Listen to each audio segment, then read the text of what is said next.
Meus queridos irmãos, muito boa noite, com a graça do nosso Senhor Jesus, na paz do nosso Senhor Jesus.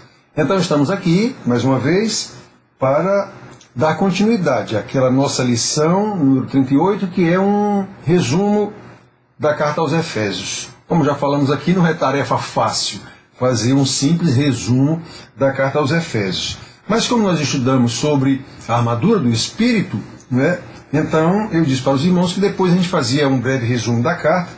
Começamos na aula passada, sem o data show, que deu problema, não é?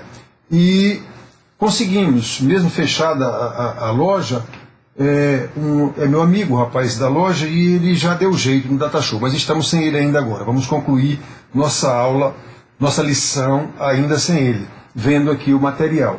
Então, irmãos, olhem só. Nós começamos o resumo da carta aos Efésios lendo o capítulo 1, versículo 9 e 10, versículos 9 e 10, em que o apóstolo Paulo diz assim: desvendando-nos o mistério da sua vontade, segundo o seu beneplácito que propusera em Cristo, de fazer convergir nele, em Cristo, na plenitude, na dispensação da plenitude dos tempos, todas as coisas, tanto as do céu como as da terra.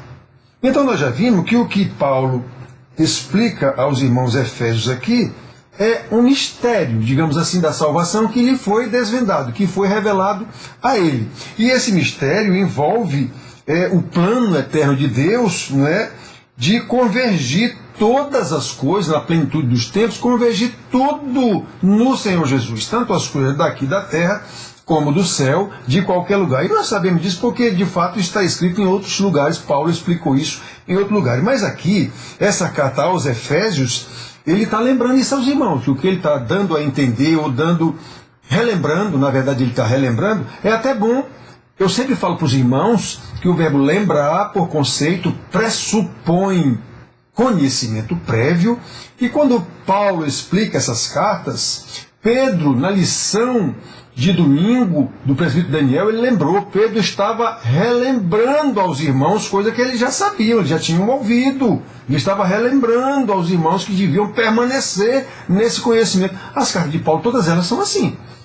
Todas elas são por causa de ensinamentos errados, heréticos, falsos mestres dentro das igrejas, desfazendo, digamos assim, o que Paulo havia ensinado. Então as cartas estão combatendo isso. Todas elas estão relembrando os irmãos o que lhes foi ensinado.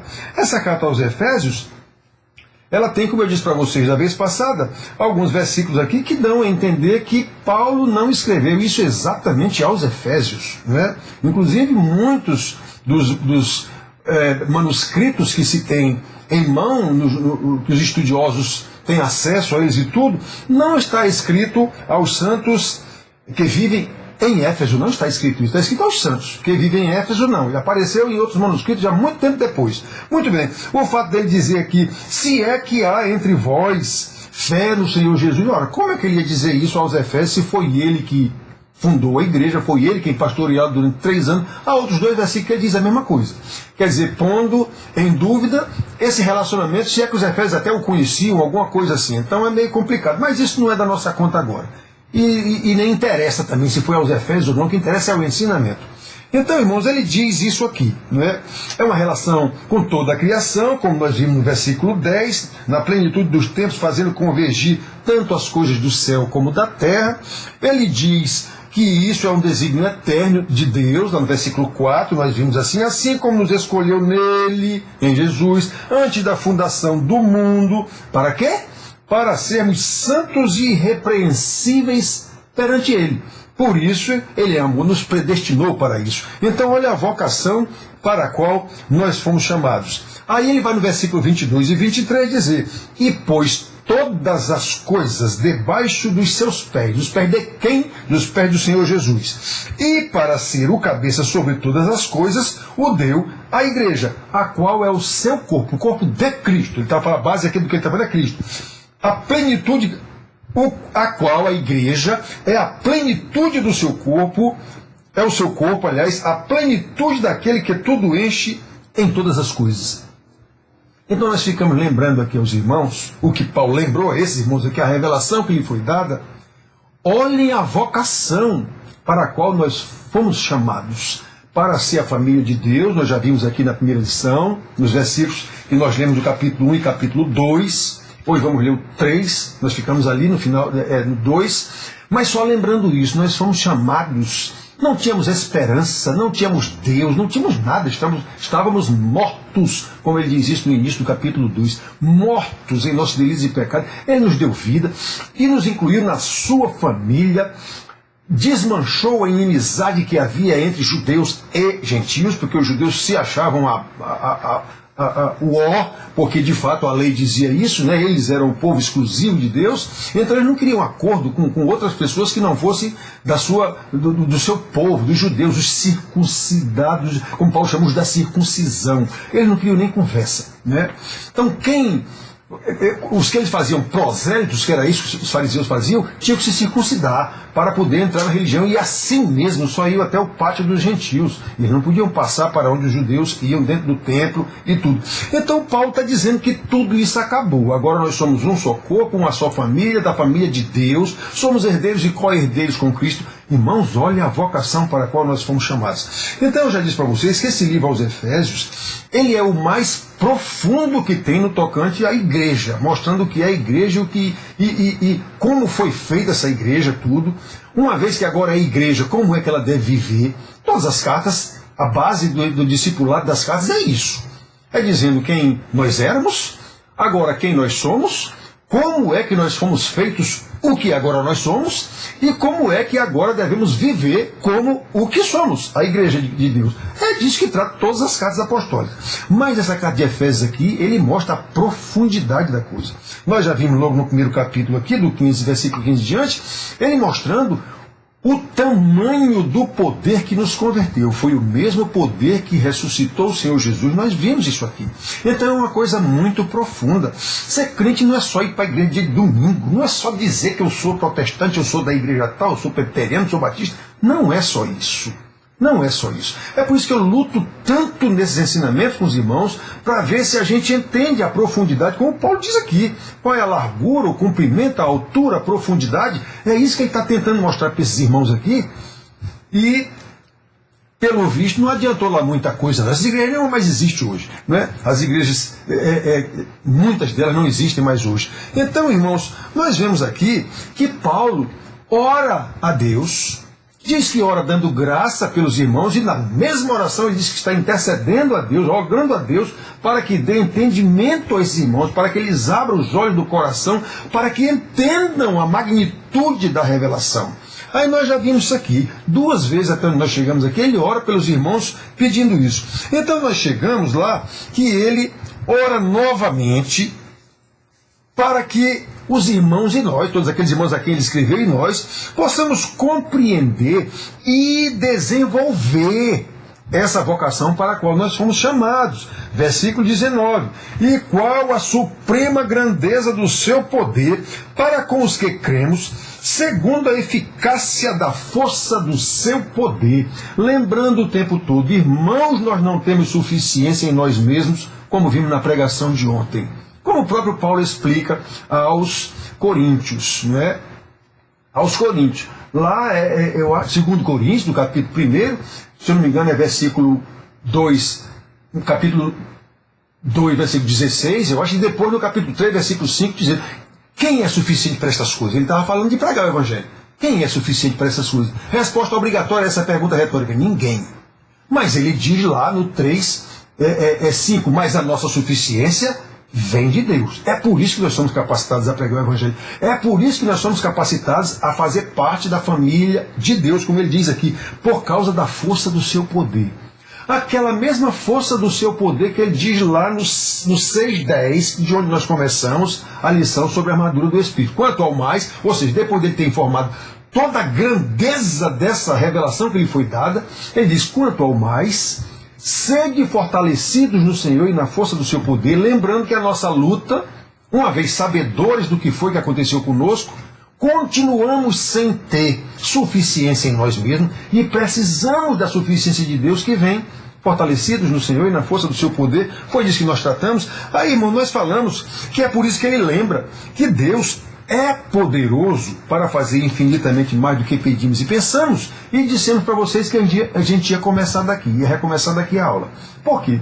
Porque eu já ouvi centenas, milhares, sei lá quantas vezes, pessoas, pastores, até livros de grandes escritores, falando desse versículo aqui, porque ele é quem opera em vós, tanto querer, em nós, tanto querer quanto realizar. E as pessoas falam isso, aliás, não, é que ele pode nos dar muito mais do que pedimos e pensamos. E as pessoas falam isso sempre relacionado a coisas. Sempre relacionado à saúde, a bens, a coisas seculares.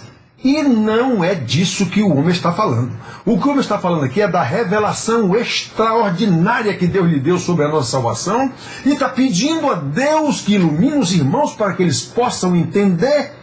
Aí ele vai e diz que ele, na verdade, é capaz de nos dar mais do que pedimos e pensamos. Ele sabe que esse irmão não tem condição de entender o que ele, do jeito que ele entendeu, não. Ele esteve no terceiro céu, como ele diz, recebeu coisas do Senhor que são indizíveis, são inefáveis, inclusive.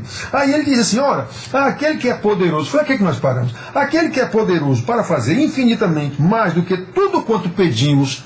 O que ele está pedindo aqui? Que Deus dê revelação a esses irmãos para que eles entendam. Aí ele está dizendo que Deus é poderoso para mais do que tudo quanto pedimos e pensamos, conforme o seu poder que opera em nós. O homem está falando aqui é de salvação, o poder que foi operado em nós, o poder que ressuscitou Jesus, o poder que esses irmãos compreendam a grandeza disso. Aí ele diz que Deus é poderoso para nos dar mais do que pedimos e pensamos. O que é que ele está pedindo e pensando? Que os irmãos entendam. É isso. Agora, eu nunca ouvi um pastor, nem um livro, dizendo isso. Eles dizem coisas relacionadas a coisas. São coisas. Podemos usar? Sim, mas não é disso que o homem está falando. O homem está falando do poder de Deus, da salvação, da magnitude da revelação que lhe foi dada da salvação. Estou dizendo, essa carta de Efésios é a mais profunda que tem nesse aspecto. Então, nós paramos no capítulo 2 e vamos ver aqui, irmãos, que ele nos lembra isso. No capítulo 3, versículo 3 logo, ele diz, pois segundo uma revelação que me foi dado conhecer o mistério conforme escrevi há pouco, resumidamente. Ou seja, ele já revelou aqui para trás, no capítulo 1 e 2, como foi que se deu a nossa salvação, que poder foi esse. Então aqui no capítulo 3 ele começa dizendo isso. Olha, eu, prisioneiro de Cristo, por amor de vós, se é que tendes ouvido a respeito da dispensação da graça de Deus a mim confiada para vós outros. Ora, como é que Paulo diz isso aos Efésios, se foi ele que fundou a igreja? É por isso que eu estou dizendo, essa carta, no meu entendimento, há prós e contras, claro, mas no meu entendimento não foi aos Efésios. Ficou como aos Efésios, que era uma capital, a cidade mais importante, era uma metrópole, digamos assim, que congregava, feito uma Campina Grande, que congrega todas aquelas cidades dali de perto, e ficou como aos Efésios. Eu entendo que não foi, e não interessa se foi ou se não foi também. O que interessa é a revelação. Então, ele, prisioneiro, está dizendo, se é que vocês sabem disso, que eu sou prisioneiro, ele escreveu essa carta da prisão, inclusive. Então, irmãos, aí ele diz isso, pois, segundo a dispensação da graça que lhe foi dada, pois segundo uma revelação me foi dado conhecer o mistério conforme escrevi há pouco, resumidamente, pelo qual, quando lerdes, podeis compreender o meu discernimento do mistério de Cristo. Então Paulo está dizendo a esses irmãos o que foi revelado a ele. É uma coisa muito profunda. Ele esteve, como ele diz aos Coríntios, lá no terceiro céu, e ele foi dado ver coisas que não dá para dizer. São inefáveis, ou seja, são indizíveis. Ele está dizendo aqui, esses irmãos, e rogando a Deus o tempo todo que Deus dê a esses irmãos capacidade de entender o que ele está dizendo. De compreender que salvação é essa que nos foi dada. Então ele diz de novo no versículo 6, a saber, que os gentios, olha o mistério, a salvação não era só dos judeus? Ele não está explicando aqui esses Efésios que não é não? Que Deus juntou os judeus e gentios numa só família? Pois é, ele está dizendo, qual é que revelação é essa? A saber, que os gentios são co-herdeiros, membros do mesmo corpo e co-participantes da promessa em Cristo Jesus por meio do Evangelho. irmãos, aí, do qual fui constituído ministro. Ele está falando dele como pastor, como apóstolo, fui constituído ministro, conforme o dom da graça de Deus a mim concedida, segundo a força operante do seu poder. Estão vendo, fazendo relação de novo com quem é suficiente para estas coisas que eu falei na pregação de domingo? Ninguém. Mas acontece que o Senhor, a suficiência do Senhor em nós, essa força do seu poder, esse poder que ressuscitou Jesus, que é o mesmo poder que nos converte, é o mesmo poder que nos leva no discipulado. Por isso, irmãos, que eu sou radical, extremamente radical, ou seja lá qual for o nome que se queira me dar. Porque não é possível. Ora, se Deus não tirou Israel do Egito e disse que ia levar para a Terra Prometida, pois o que aconteceu com aquele povo durante 40 anos, e Deus levou. E Deus levou. O remanescente fiel, sempre o remanescente fiel, matou todo mundo, porque não creram na sua palavra e não obedeceram suas ordens e descumpriram tudo o tempo todo. Matou todo mundo. Só entrou Josué e Caleb. Até Moisés ficou fora, porque na última hora também Deus mandou ele falar a rocha e ele bateu na rocha. Aí Deus disse, porque você me desonrou, também não vai entrar. Como é desonrou? Ele desobedeceu a Deus na frente do povo. Deus mandou ele falar a rocha. Ele bateu aborrecido com o povo, bateu na rocha. Detalhe, a primeira vez que a rocha deu água, Deus mandou ele bater com o cajado na rocha. Então ele achou que agora não tinha nada de mais bater de novo. Tinha tudo demais, porque agora o Senhor mandou ele falar e não bater. É a tal história do fazer o que nós achamos, porque pensamos. Nós temos que fazer o que Deus disse. Dê no que der. Temos que lutar para fazer. Por quê? Porque estamos fortalecidos na força do Senhor, na força do seu poder. No Senhor e na força do seu poder. Então podemos. Sem Ele, nada feito, vai dar errado. Então, irmãos, ele está dizendo aqui, lá no 18 a 21, vamos ler aqui mais um pouco, sabe? Vamos ver aqui. Ele diz assim, ó, no 18 a 21. A fim de poderes compreender, ele ora novamente aqui, não é? Vamos ler desde o 14. Ele ora novamente aos irmãos, a Deus dizendo, por esta causa me ponho de joelhos diante do Pai, para orar por vocês, de quem toma o nome toda a família. Que família? A família que ele está dizendo que Deus fez uma família só agora, de judeus e gentios. Toda a família, tanto no céu quanto sobre a terra, para que, segundo a riqueza da sua glória, vos conceda que sejais fortalecidos com poder, mediante o seu Espírito no homem interior. Lembram? Quando somos convertidos, recebemos o Espírito Santo, que passa a habitar em nós. Ele fala tão claramente aos Coríntios e aos Efésios aqui também, o Espírito Santo agora é o mesmo, que habita em nós. E assim, habite Cristo nos vossos corações pela fé. Já dissemos qual é o escopo geral de fé, é exatamente o conhecimento dessa revelação, o conhecimento do Deus que nos revelou, e Ele nos dá essa revelação, e o crescimento nesse conhecimento, e a partir do crescimento nesse conhecimento, crescendo em obediência na prática das boas obras que Ele de antemão preparou para que andássemos nelas. Efésios 2:10. É isso que é fé, no seu corpo geral. Então, pela fé, estando vós arraigados e alicerçados em amor, a fim de poderdes compreender com todos os santos, olha o tamanho do entendimento que nós temos que ter. Qual é a largura, o comprimento e a altura e a profundidade, ou seja, todos os aspectos, e conhecer o amor de Cristo que excede todo entendimento. É por isso que ele está rogando a Deus para dar esse entendimento aos irmãos, porque essa revelação excede todo o entendimento, e excede mesmo. Eu já disse, eu acho que esse aqui eu acho, mas é pela grandeza de Deus, nem no céu nós vamos ter o conhecimento pleno de Deus, a não ser o que Ele nos revelar, como está aqui na sua palavra. Então excede todo o entendimento, para que sejais tomados de toda a plenitude de Deus. Não há como nós sermos tomados dessa plenitude de Deus sem o conhecimento de que Deus é esse. Como foi que Ele operou essa salvação em nós? Que salvação é essa? Qual o tamanho desse poder? Quem é que agora nos conduz nesse mundo caído? amaldiçoado pelo próprio Deus, foi ele quem entregou esse mundo à vaidade, como ele explica lá em Romanos capítulo 8, foi ele mesmo quem entregou. O mundo, digamos assim, em um aspecto, está sob o comando de demônio. Foi Deus quem entregou isso a ele, a vaidade, as paixões, a mentira, tudo que ele diz aqui aos Efésios, diz a Tito, diz a vários irmãos, aos Romanos, logo no capítulo 1. Quem é o ser humano sem Deus? Como ele diz aqui, sem Deus, sem esperança, sem nada. Acha que sabe tudo, acha que pode tudo, está aí. Irmão, bem rapidinho. Covid-19, novo coronavírus, será o quê? Aí eu vejo a arrogante e orgulhosa ciência não tem sequer capacidade para se humilhar e dizer, nós não podemos. Nós dependemos de Deus. Então a ciência já mapeou o genoma, tudo do homem, tudo, já destrinchou o homem, a Lua, Marte, sistema solar, buraco negro, escambau. Pois é, não consegue vencer um vírus. Não consegue sequer conhecer o vírus. Então eu vejo todo o programa, está lá,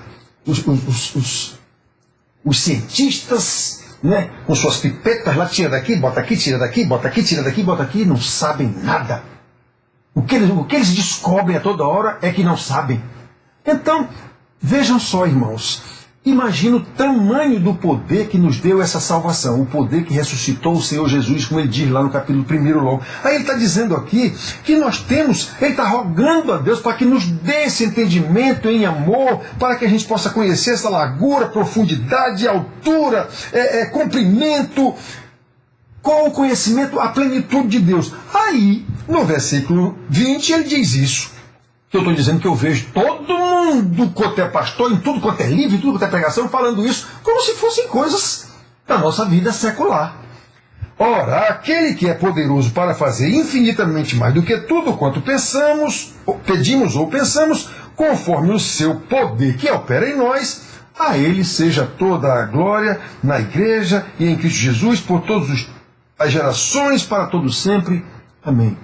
O que o homem está falando aqui é da salvação. Ele não está falando de coisas seculares. Embora, daqui em diante agora, ele começa a dizer como a gente tem que andar, como esse corpo de Cristo. Mas o que ele está pedindo aqui a Deus, e está dizendo que Deus é capaz de nos dar até mais do que pedimos, é o conhecimento dessa salvação. É disso que ele está falando aqui. Não é de coisas materiais e seculares, não. Nunca ouvi um pastor dizer isso. Nunca. Certo? Nem vi em livros também. Então, irmãos, olha só. Aqui no 18 a 21, como nós vimos que está, o que é que ele está tratando, do que é que ele está pedindo. Aí vemos o capítulo 4, quando ele começa dizendo aqui, rogo-vos, pois, irmão, no capítulo 4 e 5, irmãos, ele expõe de forma maravilhosa a natureza da igreja. Quem é essa igreja agora? E o que, de agora em diante, essa igreja tem que fazer? Como, de agora em diante, uma vez formada essa igreja, que é o corpo de Cristo, que é a plenitude de Cristo, nesse sentido nós podemos até imaginar que Cristo está no céu ainda incompleto, digamos assim. Claro que não é esse o termo, mas é como se Jesus tivesse a sua cabeça. Lá no céu, o corpo está aqui. Por isso que Paulo, inclusive, disse que foi perseguidor da igreja, é o corpo de Cristo, porque Cristo disse para ele, porque me persegues. Quem era que Paulo perseguia? Era a igreja. Paulo não conheceu Cristo. Paulo não conheceu Cristo. Ele perseguia a igreja. E Cristo disse, eu sou Jesus, a quem tu persegues. Quem era que ele perseguia? A igreja. Ele formou a sua, teve a revelação que ele teve, está dando aqui, e formou a sua doutrina, a igreja é o corpo de Cristo. Olhem só, irmão. Então ele começa a dizer que a coisa mais lógica para um cristão agora é levar uma vida de santidade que agrade a Deus. Afinal, Deus habita nesse cristão na pessoa do Espírito Santo. Deus deu a revelação a esse cristão do que foi que aconteceu com ele. Né? A salvação. Então, irmãos, agora como corpo de Cristo, não podemos viver como antes, entristecendo o Espírito, como ele diz no capítulo 4 aqui, versículo 30. Ele diz assim, e não entristeçais o Espírito de Deus, no qual fostes selados para o dia da redenção. Lembram lá no capítulo 1, versículo 13 e 14, que ele diz que o Espírito Santo nos selou para o dia da redenção, e ele mesmo é o penhor. para louvor da sua glória. Nós falamos isso na primeira aula, né? Lá no primeiro capítulo. Então, irmãos, isso é maravilhoso demais. Esta é a base do discipulado de todas as cartas de Paulo, especialmente. E nós éramos destituídos até de esperança. Não tínhamos Deus, não éramos da família, nada. Nós andávamos feito bicho bruto, que nem ele diz no início de Romanos também. Deus mesmo nos entregou as nossas paixões. É por isso que eu chamo tanto a atenção dos irmãos no tocante à condução da família, pais, especialmente os pais homens, o seu papel de líder, dizendo, olha, meu irmão, o pior juízo que Deus pode dar a um crente, digamos assim, é entregá-lo à sua própria decisão, entregá-lo aos seus próprios sentimentos. Não, eu acho que dá para levar. Não dá. Não dá. Você vai contabilizar fracassos atrás de fracassos dentro da sua casa, você vendo e não tem coragem de tomar a decisão que Deus mandou. Repreenda seus filhos, repreenda que seja quem for, você é o líder, corrija. Mas não, dá para ir levando. E fracasso em cima de fracasso, problema em cima de problema, sempre se avolumando. Não tem como ficar parado. Não tem como ficar do mesmo tamanho, até porque as crianças vão crescendo, depois essas crianças casam errado porque viveram errado, e têm filhos e vão criar errado porque... Aí aumenta o problema. Nós conhecemos quantas famílias assim, irmãos, todos vocês conhecem também. Nós conhecemos quantas famílias assim na nossa vida. Então é isso aqui. Ele está dizendo que não tem, a base do discipulado é essa, quem nós éramos, quem nós somos... Como foi que nós fomos transformados do que éramos no que somos? E agora que somos, como é que nós podemos viver com essa nova realidade? Que poder é esse? O poder que nos transformou? Que é o mesmo poder que agora nos conduz. Que é o mesmo poder que virá nos buscar no último dia. Esse é o ensinamento da Bíblia, irmãos. Então, olhem só. Se estamos cheios do Espírito Santo, todas as nossas ações... Todos os nossos relacionamentos devem seguir a orientação do Espírito Santo. Não é Ele que habita em nós? Como Paulo diz lá aos Coríntios, nós não somos novas criaturas? Éramos feitos à imagem de Adão e fomos transformados à imagem de Cristo, de Jesus? Não somos nova criatura? As coisas velhas para trás ficaram? Não tudo se fez novo? Então pronto, nada mais lógico do que isso. O cristão deve ser obediente, já falamos nas lições lá da armadura do Espírito, o cristão deve ser obediente na igreja, capítulo 4 aqui, de 1 até o 30, ele diz, aliás, até o 16, ele diz isso, no capítulo 4, até o versículo 16, que nós fazemos parte de um corpo que é todo bem ajustado, é o Senhor, nós somos a igreja de Deus. Depois, o cristão deve ser obediente no mundo, porque a igreja está no mundo, não tem como, nós estamos ainda nesse reino aqui, pertencemos a dois reinos, o reino terreno aqui terrestre e o reino celeste. Então nós estamos no mundo, nós temos que entender como é que nós vivemos nesse mundo, qual a nossa relação com esse mundo sem que nos mundanizemos. Como Paulo diz aos Romanos 12, capítulo 12, não podemos nos conformar, ou seja, não podemos viver da forma que o mundo vive. Isso quer dizer, não vos conformeis com o presente século. Não tomeis a forma do presente século. Não vivam da forma que eles vivem. E essa foi a acusação do Senhor Jesus às igrejas do Apocalipse. Exceto duas, as 5 estavam mundanizadas. Era esse o problema. E em todas elas ele diz, arrepende-te ou virei contra ti. Irmãos, aquilo era para uma igreja. Eu lembro sempre isso. Quando eu chamo a igreja ao arrependimento, em todas as minhas pregações e em todos os meus ensinamentos, os irmãos se aborrecem. Há quem já soube de gente que está pensando o quê? Que eu não sou crente? Oxe, e Jesus pensava por acaso que as igrejas do Apocalipse não eram crentes? Deus por acaso pensava que Israel não era o seu povo? Não, era o seu povo. Pois é, o seu povo mesmo. Com Elisa Malaquias, é porque eu os amo. É porque eu os amo que eu faço isso. Se não fosse pelo meu amor, vocês já tinham se acabado. Não é? É porque eu os amo, eu escolhi vocês. Eu escolhi Jacó e não Esaú. Então, irmãos, é isso. É exatamente por isso ele diz aos Hebreus, diz em Provérbios, é porque eu amo que eu repreendo vocês. Então, irmãos, reparem bem.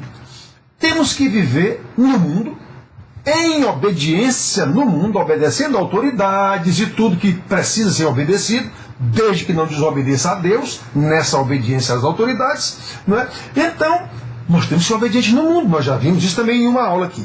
Então, nós temos que ser obedientes no lar. Aí o capítulo 5, Ele começa lá no 22, aliás, desde o 21 que ele diz que é no temor do Senhor, aí é que tudo se desenvolve, não é? Então, ele diz sobre a família. Na pregação de ontem eu abordei todos os aspectos de uma família. Ele começa sempre de quem deve a obediência e depois de quem deve ser o líder. Mulheres, obedecei seus maridos, marido amai vossas mulheres. Filhos, obedecei vossos pais, pais, ensinai os filhos na disciplina do Senhor. Servos, obedecei vossos patrões, patrões, no caso lá era senhores, donos. No nosso caso não, é empregado e patrão. Patrões, cuidai bem dos seus empregados, porque o Senhor deles é o mesmo Senhor de vocês. Então, nós vemos isso aqui. O cristão deve ser obediente no lar. Vai do 5:22 até o 6:4. O cristão deve ser obediente no trabalho. Vimos agora e aqui falamos do empregado e o patrão. Não é?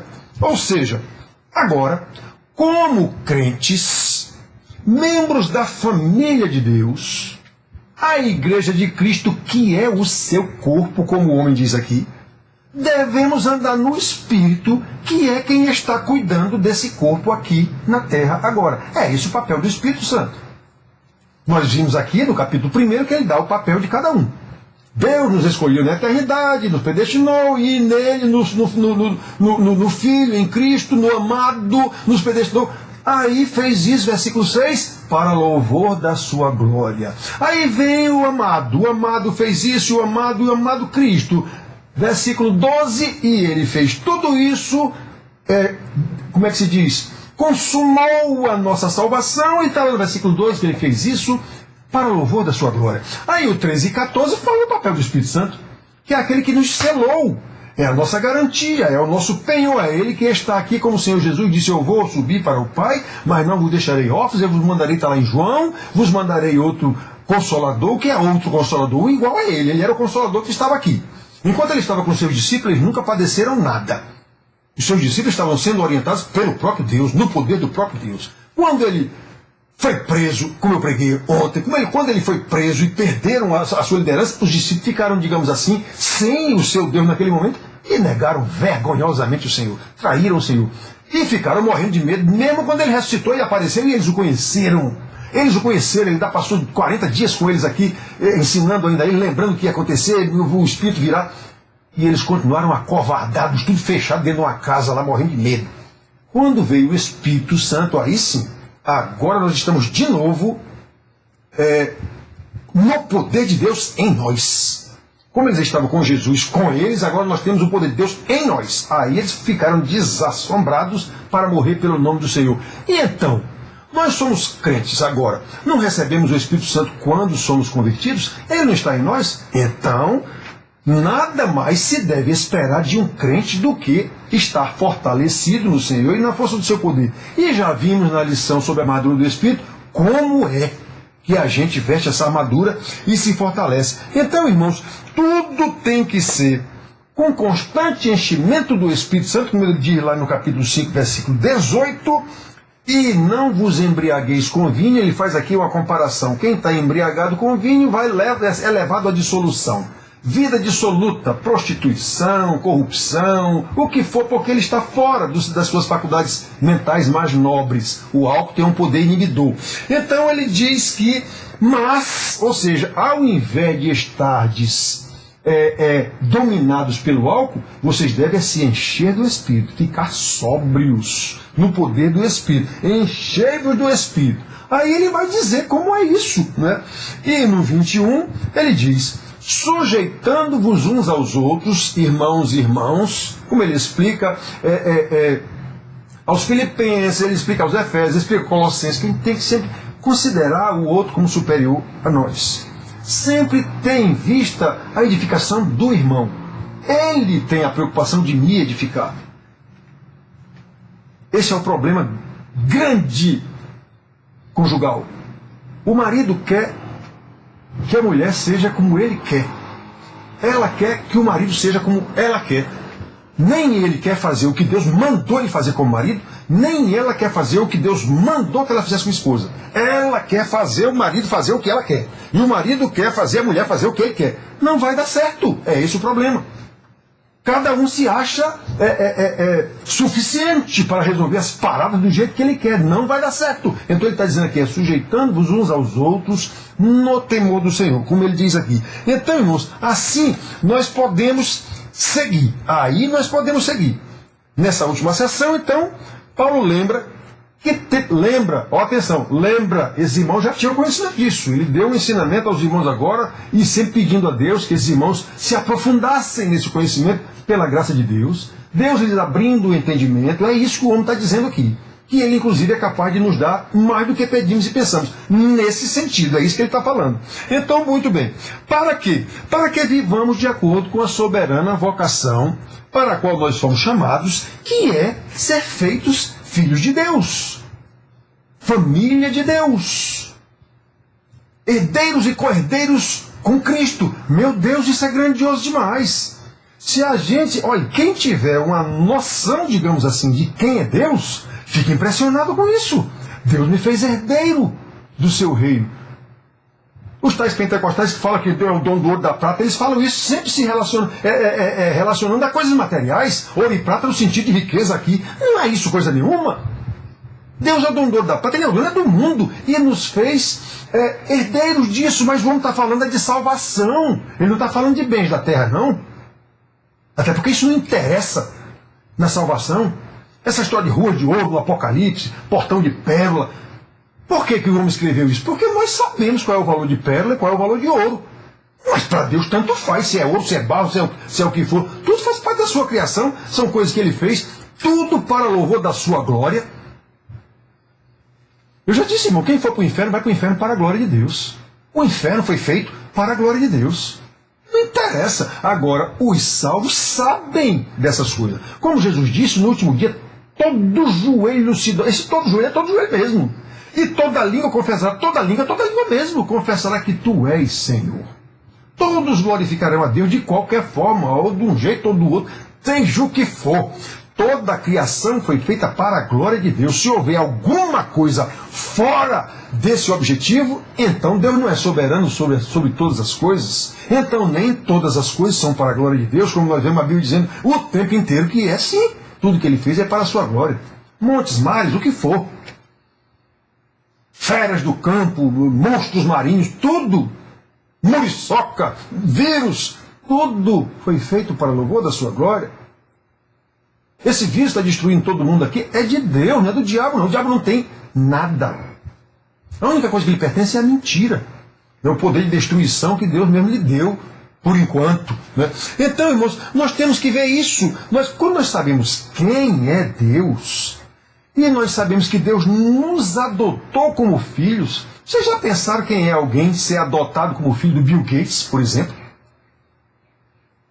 Já pensou que é você ser adotado como filho do Bill Gates, o poder que você vai ter? Você ser adotado pelo dono da Ferrari, você vai ganhar uma Ferrari de presente, alguma coisa. Se você só a possibilidade disso acontecer já deixa você, meu Deus do céu. A possibilidade de ganhar na lote, sei lá como é o nome desse negócio, Sena, Mega Sena, sei lá. A possibilidade, já pensou o que é isso? Meu amigo, o que é isso diante do reino de Deus? Toda a criação, no último dia, será refeita, efetivamente redimida, remida. Todas as coisas agora serão efetivamente para a glória de Deus. A criancinha de peito brincará com a áspide, com a serpente venenosíssima. O cordeirinho brincará com o tigre. Meus irmãos, meu Deus, então quando nós sabemos dessas coisas, aí nós fazemos pouco caso, digamos assim, de ser evangélicos. Nós achamos que evangélico é só ir para a igreja e chegar atrasado a hora que bem entender. Ou ir, se não tiver nada que impeça. Qualquer jogo do Flamengo, qualquer novela, qualquer coisa, impede. Qualquer visita de qualquer pessoa impede de você ir para o culto a Deus. Isso é desconhecimento total de Deus. Isso é que eu estou dizendo, isso é apenas ser religioso. Tanto faz em que igreja você vai estar, dá no mesmo. Então os que são crentes verdadeiramente, esses que receberam esse poder, que o homem está dizendo aqui que é tão grande, que para entender ele está orando a Deus, ele orou 3 vezes aqui, pedindo que Deus dê a esse povo o entendimento disso.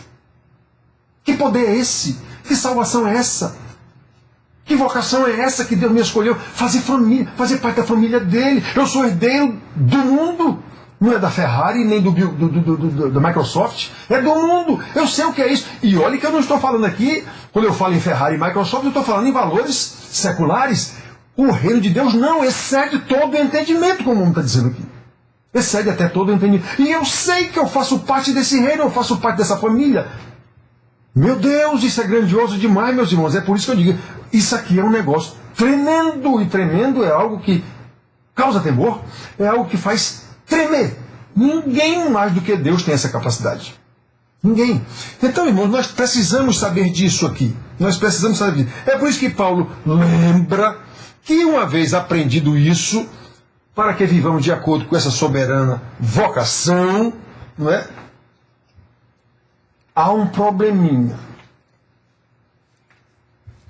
Toda vez que eu digo essa palavra probleminha, eu lembro quando eu era gerente do banco, uma senhora que era cliente do banco, provavelmente tinha uma boutique. E ela chegava lá comigo: seu gerente, olha, eu dei um cheque em tal lugar comprando um estoque novo, mas aconteceu um pequeno probleminha. Ela me dizia: aconteceu um pequeno probleminha, e quando meu cheque chegar, não vai ter o saldo suficiente. O senhor espera eu arranjar esse dinheiro. Toda vez ela chegava lá, quando aconteceu um pequeno probleminha. Então, Paulo está dizendo que essa revelação toda aqui, essa magnitude toda, que nós fazemos parte dessa família, só que nós ainda estamos no mundo caído. Então, como diz a mulher lá, há um pequeno probleminha, só que no caso aqui não é um pequeno probleminha, não.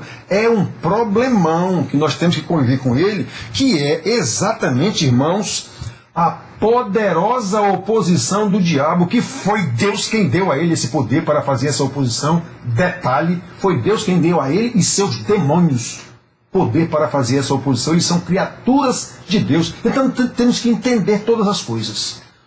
Ele tem poder? Tem, só que, como diz o homem aqui, maior é o que está em nós do que o que está no mundo. Ele está no mundo, ele domina o mundo, tem poder até sobre a morte, como Deus lhe deu. Então, Jesus disse isso. Então, irmãos, mas Jesus disse no último dia: eu tenho as chaves da morte. Eu tenho as chaves do inferno e da morte. Então, irmãos, isso é magnífico, isso é uma coisa estrondosa, como diz Paulo. Nós não temos condição de entender isso por nós mesmos. Simplesmente intelectualmente, não temos. Então, irmãos, olha só, há a poderosa oposição do diabo e suas hostes, ele diz aqui, que inevitavelmente teremos que enfrentar durante a nossa vida. Não há crente que não enfrente essa oposição, essa batalha. Por quê? Porque essa batalha do diabo é no sentido de que não vivamos de acordo com a vocação para que fomos chamados. Lembra que ele tentou tirar até Jesus da sua vocação? O bicho é tinhoso e poderoso. Ele tentou tirar o próprio Deus, Filho, da sua vocação de consumar a nossa salvação. Imagine nós que somos fracos. Muito mais fracos do que os anjos. A Bíblia diz isso, claro. Não é? Um anjo só matou 135 mil soldados, sei lá quanto, filisteus, 185. Um anjo só. Então, irmãos, nós temos... Aí você vê esses pastores das igrejas aí dando tapa no diabo, puxando pelos cabelos, levando... Isso é uma loucura, irmão. Isso é um engano. Isso é um engano tremendo. E Deus permite que esse engano aconteça. Por quê? Porque não dão ouvidos à verdade. Só por isso. Então, permite não, ele opera o engano pela eficácia de Satanás, como está escrito lá em 2 Coríntios, capítulo 2, versículo de 9 até o 12, se eu não me engano. É Deus mesmo que opera através, pela eficácia de Satanás, ele opera a operação da mentira, do engano, naqueles que não dão ouvido à sua palavra. Cadê a nossa suficiência sem a palavra? Seremos enganados, irmãos. Qualquer pastor que pregue bonito vai nos enganar. Então, olha só. Essa é uma luta constante, já disse. É uma luta que inevitavelmente enfrentaremos enquanto estivermos nesse mundo. E é exatamente por isso que ele nos ensina. Isso posto, como se diz, ou tendo dito isso, ou como ele escreveu, quanto ao mais, tudo que eu ensinei para vocês até agora, sede fortalecidos no Senhor e na força do seu poder, revestivos de toda a armadura de Deus para poderes ficar firmes contra as ciladas do diabo. Está escrito aqui com todas as letras, inclusive. Por quê? Porque a nossa luta não é contra a sangue e a carne, e sim contra os principados e potestades, contra os dominadores deste mundo tenebroso, contra as forças espirituais do mal nas regiões celestes. Então o homem está falando aqui, irmãos, de coisas espirituais. Esses dominadores, essas potestades, esses principados, tudo são coisas espirituais, ainda que se manifestem atrás de políticos, no Brasil, por exemplo, de magistrados, de governadores, ainda que se manifeste através deles. Mas isso são coisas espirituais. Como ele disse logo lá no início da carta, vamos lembrar isso aqui. Ó, bendito seja Deus e Pai do nosso Senhor Jesus Cristo, que nos tem abençoado com toda sorte de bênção espiritual nas regiões celestiais. O homem não está falando aqui de coisas terrenas, não. Aliás, a Bíblia, quando fala de coisas terrenas, é como resultado de coisas espirituais, a não ser o caso de Israel lá, que era coisa material, a terra era a terra mesmo, Canaã está lá, no lugar onde estava. E o maná que caía era comida mesmo para eles, e tudo era, naquele caso deles, era. Porque esse era o entendimento do povo naquela época. Era uma massa de escravos que estava sendo feito povo de Deus, uma nação com lei, foi-lhes dado lei, foi-lhes dado uma terra, porque não existe nação sem uma terra, sem leis, sem uma língua. Tudo isso Deus lhes deu, naquele contexto. Hoje não, nós já temos tudo isso, já temos inclusive a revelação escrita aqui, só que essa revelação escrita só é dada a conhecer a quem o próprio Deus elege, chama, coloca ali o Espírito para que ele entenda, e Paulo está aqui pedindo que Deus, olha, a coisa é tão tremenda que eu estou orando, porque Deus é capaz de dar até mais do que eu estou pedindo, porque eu sei que o que eu estou pedindo é muita coisa. Vocês compreendem com a largura? Então, são coisas espirituais, irmãos queridos. São coisas espirituais. Ele nos tem abençoado com toda a sorte de bênção espiritual. O homem não está falando aqui de coisas materiais. Aí essas bênçãos espirituais se manifestam de forma material, em primeiro lugar, no seio da família. Por isso que ele disse, mulheres, maridos, filhos, pais, servos, senhores. É aqui que nós manifestamos materialmente, digamos assim, como é que essa bênção espiritual das regiões celestes se aplica em nós. É disso que o homem está tratando aqui. Aí ele passa a ensinar que, com todo esse conhecimento, há uma oposição que também é ensinada. Porque essa oposição se manifestou claramente na pessoa do Senhor Jesus. Há uma oposição que ele está dizendo aqui. Há uma oposição. Então nós devemos nos equipar. Por isso mesmo, nós devemos nos equipar para essa batalha que é constante. Com a armadura de Deus, a armadura do Espírito, que em todos os seus elementos, como nós vimos, é o cinto da verdade, é a couraça da justiça, são as sandálias da preparação do evangelho da paz, é o escudo da fé, é o capacete da salvação, a espada do Espírito, que é a palavra. Então nós vemos que todos os elementos são a palavra no final das contas. Todos, de alguma forma, estão interligados. É a palavra de Deus em qualquer situação. Então ele diz isso, irmãos. Ele diz isso. É esse o mistério que o homem está dizendo, que recebeu de Deus e revelou a estes Efésios. E o mistério é tão tremendo, tão grande, que ele roga a Deus aqui durante a sua explanação, várias vezes, para que Deus dê a esses irmãos capacidade de entendimento disso, que dê a eles força e explica como é que eles vão usar essa força, como é que eles vão se fortalecer essa força, como é que eles vão, inclusive, se preparar com uma armadura, que ele imaginou um soldado lá, ele viu um soldado, sabia que o soldado romano naquela época era invencível nas batalhas, ele disse, pronto, eu vou ensinar meus filhos lá de Éfeso, se é que foi para Éfeso mesmo, eu vou ensinar eles como é que eles devem se preparar para uma batalha, como um soldado romano que é invencível. Deu a eles o conhecimento da salvação tudinho, deu a eles como devem ser obedientes na igreja, na família, no mundo, no trabalho, tudo direitinho. Agora, quanto ao mais, vocês vão trabalhar na sua vida nesse mundo, consciente de que é uma oposição violenta de principados, potestades, dominadores deste mundo. Aí vocês têm que estar fortalecidos no Senhor e na força do seu poder. Irmãos, é disso que o homem trata aqui. Aí ele dá a armadura, como nós já vimos, todos os elementos da armadura. Portanto, tomai toda a armadura de Deus para que possais resistir no dia mau e, depois de teres vencido tudo, permanecer inabaláveis. Estai, pois, firmes, cingindo-vos com a verdade e vestindo-vos da couraça da justiça, já vimos, Calçai os pés com a preparação do evangelho da paz, embraçando sempre o escudo da fé, com o qual podereis apagar todos os dados inflamados do maligno. Já vimos tudo isso. Tomai também o capacete da salvação e a espada do Espírito, que é a palavra de Deus. Já vimos tudo isso. Aí, um detalhe, como ele disse lá no 13, portanto, tomai para poder resistir no dia mau e, depois de ter vencido, permanecer inabalados. Olha como é o depois de ter vencido, permanecer inabalado. 18. Com toda oração e súplica, orando em todo o tempo no Espírito e para isso vigiando com toda perseverança e súplica por todos os santos. Orem constantemente. Vigiai e orai, Jesus disse aos seus discípulos, e eles nem vigiaram nem oraram com o Senhor num momento de tremenda angústia. Paulo diz, orai sem cessar, orai pelas autoridades, e aqui ele diz, não orai uns pelos outros, aí afunila, orai por mim. O pobre estava preso, e está dizendo, orai por mim, para que Deus me abra portas para a evangelização.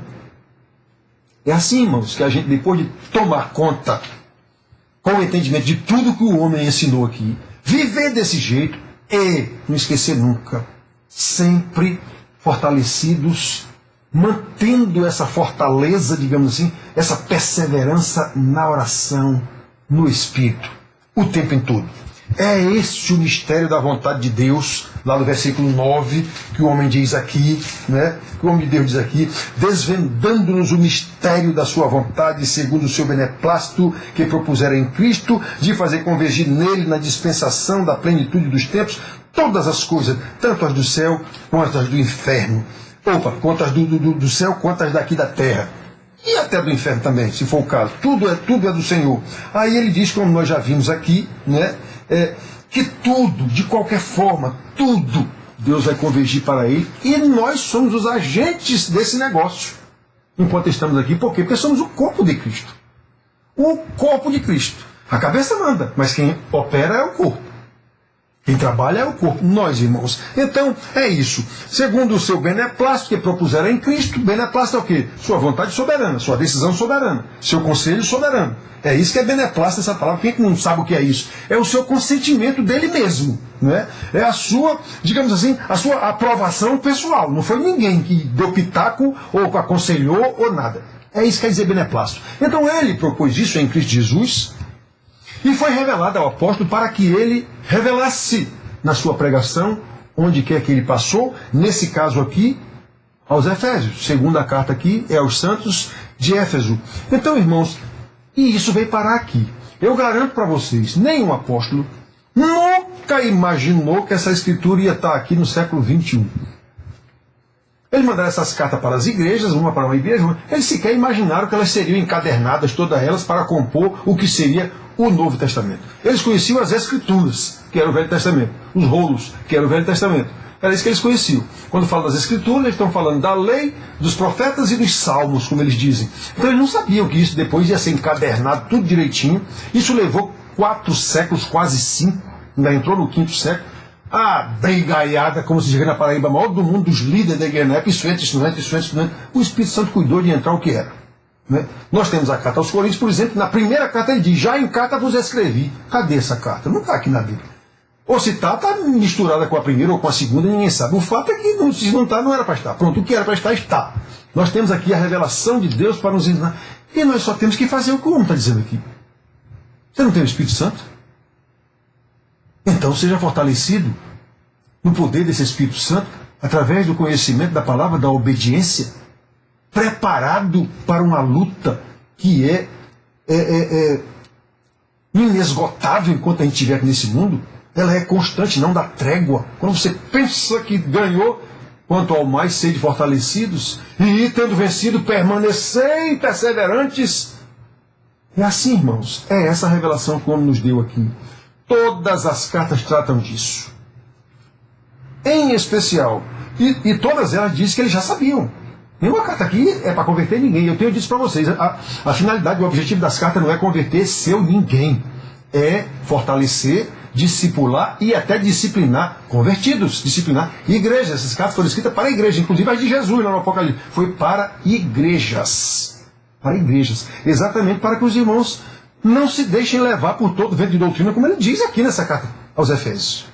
Para que não se deixem levar por pregações bonitas, adocicadas, dando um jeitinho na nossa situação, que dá para viver, olha, está tudo, meu Deus vai abençoar. É mentira, a verdade é essa que nós estamos dizendo aqui. A verdade é a carta de Pedro que Paulo está ensinando, que Daniel está ensinando na escola dominical. Essa que é a verdade. O que diminui disso, como Paulo diz, seja anátema. O que aumentar disso, inventar, como Paulo diz, seja anátema. Como Jesus diz, são falsos profetas. Como Pedro e Judas diz, há muito foram pré-ordenados para o inferno, para a perdição. Como João os chama diversas vezes em suas cartas, são anticristos. É disso que essas cartas tratam, irmãos. É por isso que eu sou tão radical e tão repetitivo nesse assunto, porque é esse o assunto das cartas. Eu não tenho como inventar pregações bonitas para vocês. Se eu quisesse fazer, eu saberia. Eu saberia fazer pregações bonitas para enganar todo mundo, e a nossa igrejinha ia ser assim de gente, ó. Já chegou lá de pessoas, levadas por irmãos, inclusive, para eu orar por eles. Que orar o quê, rapaz? Que orar o quê?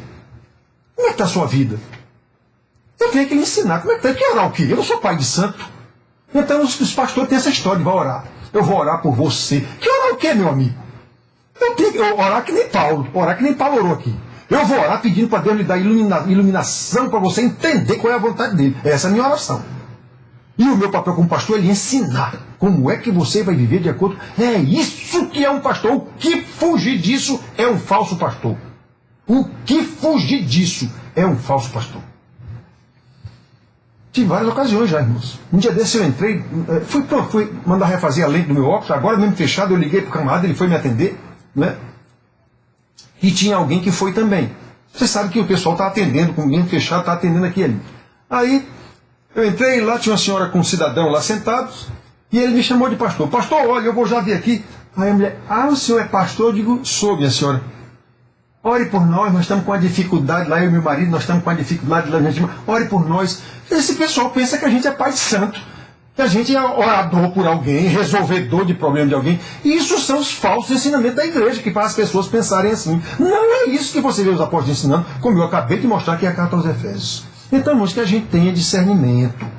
Que a gente tenha discernimento, que é dado pelo Espírito, pela sua graça. Nós não somos suficientes para entender essa coisa. Por isso que o homem pede desse jeito, a ponto de dizer, olha, eu estou rogando a Deus e eu sei que Ele é capaz de dar até mais do que o que pedimos e pensamos. Em que sentido? No sentido de que vocês compreendam isso aqui e vivam desse jeito, com base na compreensão que tiverem.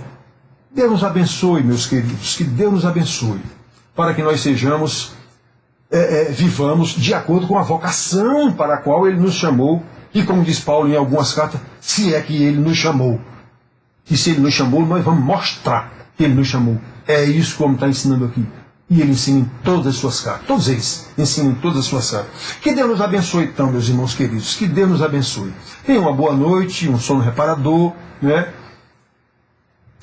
Um beijão para todos, do velho pastor.